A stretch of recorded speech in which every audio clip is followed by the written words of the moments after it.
So the first question we're going to be looking at is off the Reconstitution Sterile Practice Worksheet. This is one that's had the most questions on it, so we'll go and start with this one first, although it's a little bit farther ahead. So we're given an order.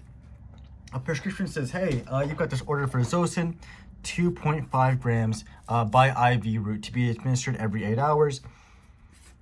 So order 2.5 grams. And then my supply is 3.375.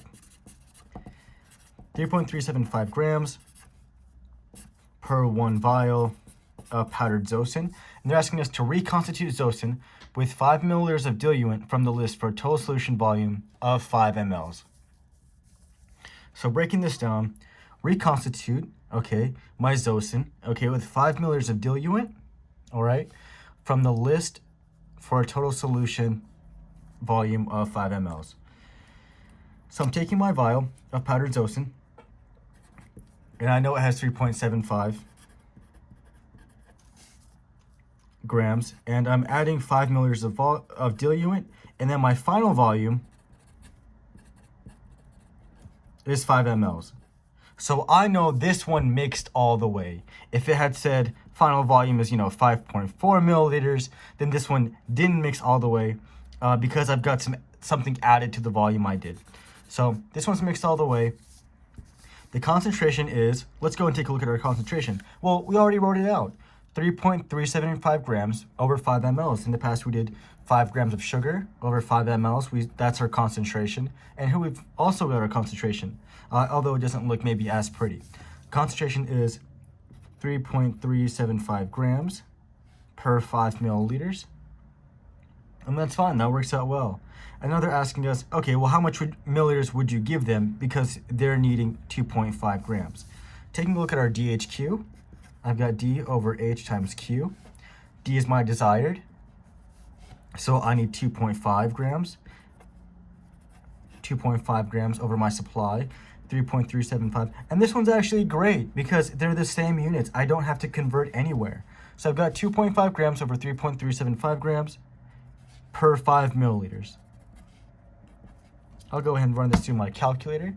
2.5 divided by 3.375 gives me this value, multiplied by 5, 3.7037. So let's take a look at our rounding rules. Rounding rule says if it's above 1, we'll go ahead and round to the tenths. I've got 1, 2 tenths.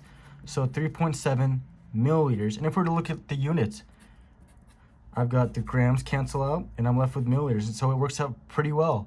3.7 milliliters is my final answer when it comes to the milliliters. 3.7 milliliters, and they're asking for the syringe size.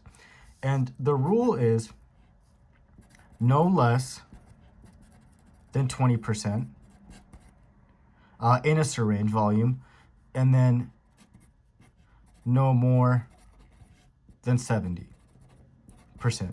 So what that means is if you've got a syringe, oh, that's a terrible syringe. Okay, you've got a syringe and it's 10 mLs and 1 ml. You can't put less than 2 milliliters. Because if you did, those lines aren't that great. It's going to be really hard to be exact. And if you were to do more than 70, let's say you did, 90, then you're running a risk back here of the plunger coming out or anything happening. So the rule is no less than 20, no more than 70. The options we have are 1, 3, 5, 10, 12, I think 20, 30, and 60. With the 3.7 that we're using,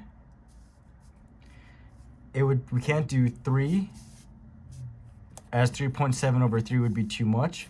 If we were to do 3.7 divided by 5,